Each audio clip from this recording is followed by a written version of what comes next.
साथियों, आप सभी का इस प्लेटफॉर्म पर स्वागत है। यहाँ पर हम लोग आगामी परीक्षाओं जैसे कि यूपीएससी, यूपीपीएससी 2023, एमपीपीएससी के लिए महत्वपूर्ण करंट अफेयर और जीएस के पोर्शन को देख रहे हैं। और इसी कड़ी में आज के दिन हम लोग जो है कुछ ऐसे सुर्खियों में रहे बहुपक्षीय संगठनों या मंचों के बारे में बात करेंगे जिनमें वो चर्चा में थे, परंतु भारत जो है उसका सदस्य या भागीदार नहीं है। और ये जो कंटेंट लिया गया है, ये विजन आइस कोचिंग संस्था के द्वारा जो PT 365 अंतर्राष्ट्रीय संबंध वाला है, वहाँ से ये कंटेंट लिया गया है। तो चलिए प्रारंभ करते हैं। पहला है पेट्रोलियम निर्यातक देशों का संगठन प्लस, ओपेक प्लस। तो पहले आपने ओपेक का नाम सुना होगा, या अब ये ओपेक प्लस है। तो देखिए, पेट्रोलियम निर्यातक देशों का संगठन ओपेक प्लस जो है, इसकी स्थापना 2016 में ऑस्ट्रिया के वियना में की गई थी। इसका मुख्यालय कहाँ है? ऑस्ट्रिया के वियना में है। तो ओपेक के बारे में पहले बात करें तो यह तेल उत्पादक देशों का एक गठबंधन है। तेल उत्पादक देशों का गठबंधन है जिसकी स्थापना 1960 में हुई थी। कब हुई थी? 1960 में हुई थी। इसका उद्देश्य बाजार की मांग के आधार पर उत्पादन में कटौती या वृद्धि के माध्यम से वैश्विक स्तर पर तेल की कीमतों में समन्वय बनाए रखना और उन्हें स्थिर करना है।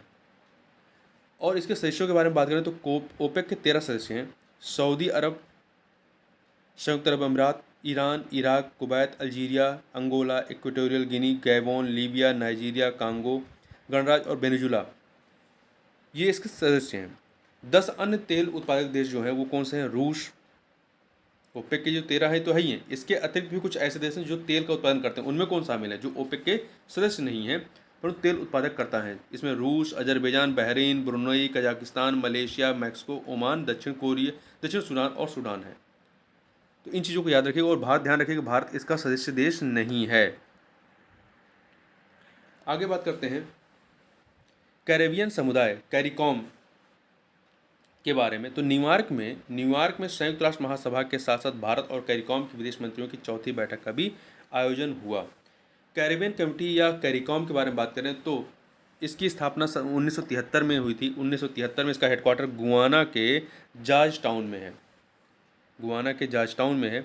देखिए, यह एक अंतर सरकारी संगठन है। यह पूरे कैरिबियाई क्षेत्र के 15 सदस्य देशों को राजनीतिक और आर्थिक मंच है। यह एक अंतर सरकारी संगठन है और यह पूरे कैरिबियाई क्षेत्र के 15 सदस्य देशों का राजनीतिक और आर्थिक संगठन है।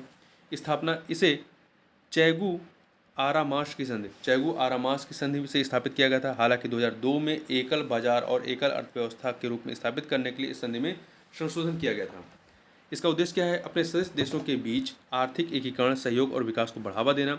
इसके सदस्यों में जो है भारत शामिल नहीं है, ध्यान रखिएगा, भारत शामिल नहीं है।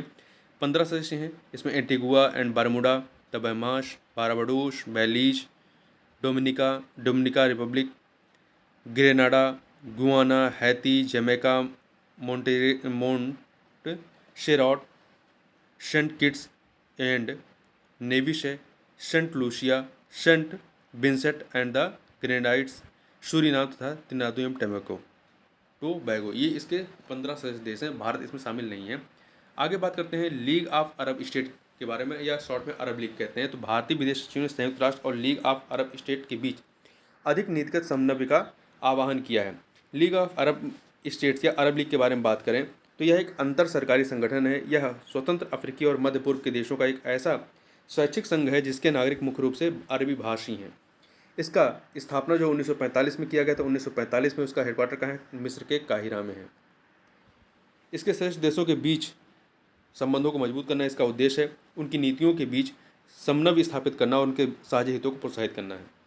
और सदस्यों की बात करें तो अरब लीग के 22 सदस्य हैं, जिसमें अल्जीरिया, बहरीन, कोमोरोस, जिबूती, मिस्र, Iraq, Jordan, Kuwait, Lebanon, Libya, Mauritania, Morocco, Oman, फिलिस्तीन, कतर, सऊदी अरब, सोमालिया, सूडान, सीरिया, ट्यूनीशिया, संयुक्त अरब अमीरात और यमन है। परंतु भारत इसमें शामिल नहीं है।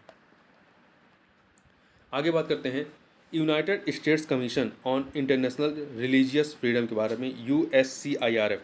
तो ये जो USCIRF है, United state commission on international religious freedom, ने लगातार तीसरे वर्ष भारत को विशेष चिंता वाले देश, country of particular concern CPC के रूप में नामित किया है। भारत को यह दर्जा उन देशों को दिया जाता है या प्रदान किया जाता है जो धार्मिक स्वतंत्रता के सबसे गंभीर उल्लंघनकर्ता के रूप में पाए जाते हैं।